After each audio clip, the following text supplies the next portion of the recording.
Ndabahaye amahoro mwese mukunda imico n'akaranga vy'Uburundi.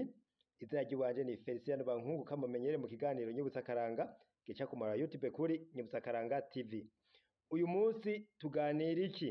Uyu munsi tugomba tuganire ku ruhara rw'umwonga wa Nyarubere, ni muri komine Rutana intara y'Igitega, mw'iterambere ry'Abarundi aho hambere. Uwo mwonga rero abatari bwawubone reka mbanze ndawubereke.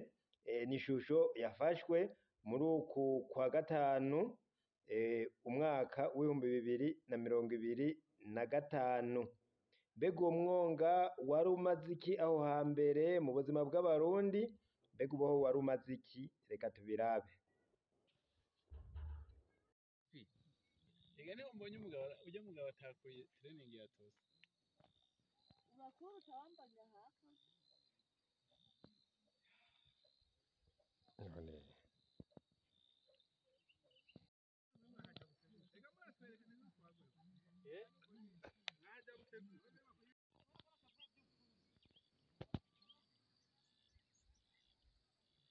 Takupata video le.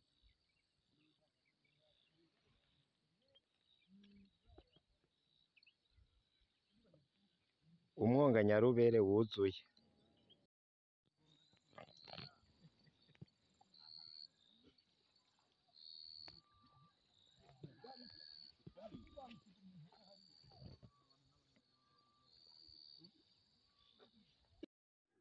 Nk'uko rero mushoboye kubona uwo mwonga hambere wavamwo ifi nyinshi. Abantu mu kuzihiga ngo bagenda bajanye amacumu.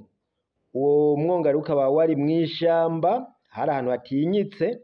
Abantu bagiye kuziroba bagenda ari nka 20, ariko ubu hose barahatemye, hakaba harimwa umuceri nk'uko mushobora kuba muvyibonera.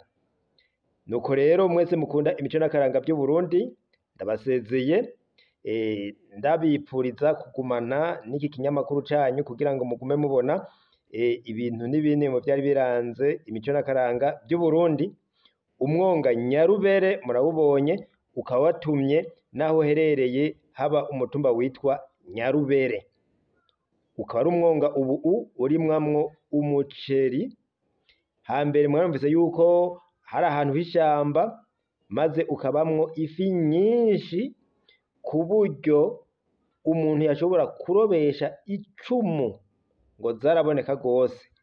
Urumva reko ibintu bihinduka ubu uwo mwonga akaba ata fi zirimwo nk'uko kera vyavugwa. Murakoze cane rero ababona ingene ibintu bihinduka muri ugene bihinduka. Uwo mwonga rero ukaba uvuye mu Rutana uca mu Nyarubere, ushobora kubandanya ugashika mu Karibu.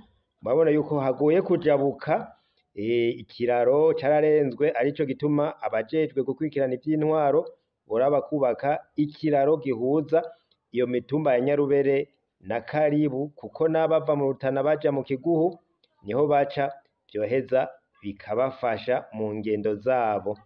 Murakoze rero mwese, mugire amahoro.